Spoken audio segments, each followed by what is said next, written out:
America ने एक तो B2 बम्बर से GBU-57 नाम का एक बम गिराया है और ईरान का मारा है तो पूरा न्यूक्लियर साइट में तबाह कर दिया।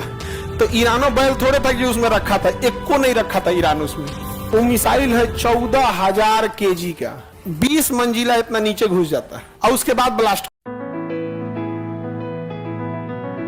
एक अभी जैसे अमेरिका ने एक तो B2 बम्बर से GBU-57 नाम का एक बम गिराया है। वो बम में ना कोई रॉकेट, जो मिसाइल मारा है ना, वो मिसाइल में कोनो इंजन नहीं होता है ना, उस मिसाइल में आग लगता है।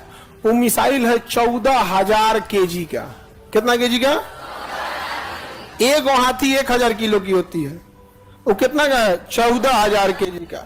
और नोकीला उसको कहीं गिराया जाता है ना, इतना तेज गति से गिरता है, इतना तेज गति से गिरता है कि वो लगभग 20 मंजिला इतना नीचे घुस जाता है। 20 मंजिला इतना कहां घुस जाता है? नीचे।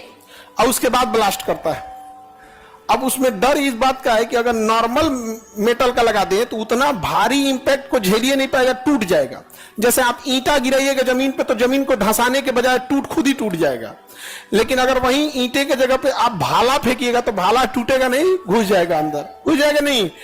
तो वैसे उसको क्या करना है? धातु का तो हो ही नहीं पाएगा, तो क्या बनाना पड़ेगा? एलॉय बनाना पड़ेगा। क्या बनाना पड़ेगा? एलॉय बनाना पड़ेगा।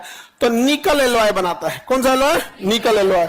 वहां पे उसका अलग अलग एलॉय है, उसमें 20-25 चीजों को मिलाया जाता है। इस पे आप लोग कहिएगा तो एक तो अलग से वीडियो बना देंगे यूट्यूब पे, जिसपे उसमें क्या क्या चीज मिलाया है।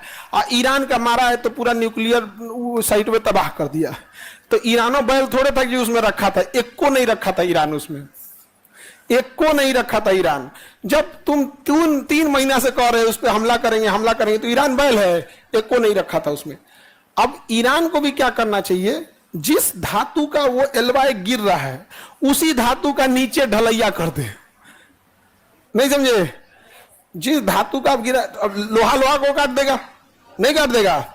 और उसमें भी ना, उसमें एक जैसे ब्लास्ट करने का एक चीज होता है, जैसे ना कोई सी चीज को ब्लास्ट जब किया जाता है तो ऊपर की ओर विस्फोट मारता है। वो विस्फोटक आप किधर लगाएं ये डिपेंड करता है।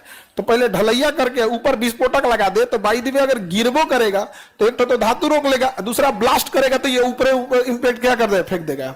अब ये आपस में लड़ाई कर रहा है, हम लोग को बहस नहीं है। हमें बस एक चीज से दिक्कत है कि अगर ईरान गया तो पेट्रोल 150 रुपया, ईरान गया तो पेट्रोल 150, और फिर हमको अफगानिस्तान और पाकिस्तान को जाने का रास्ता बंद हो जाता है। इन छोटा सबको क्या जाता है? आपस में मार कर रहा है। हम तो इजराइल को कहते हैं कि भाई ईरान से तो नहीं आगवा बढ़, जो पाकिस्तान है तो इनसे आगे बढ़ जा भाई। क्या है? पाकिस्तान नहीं।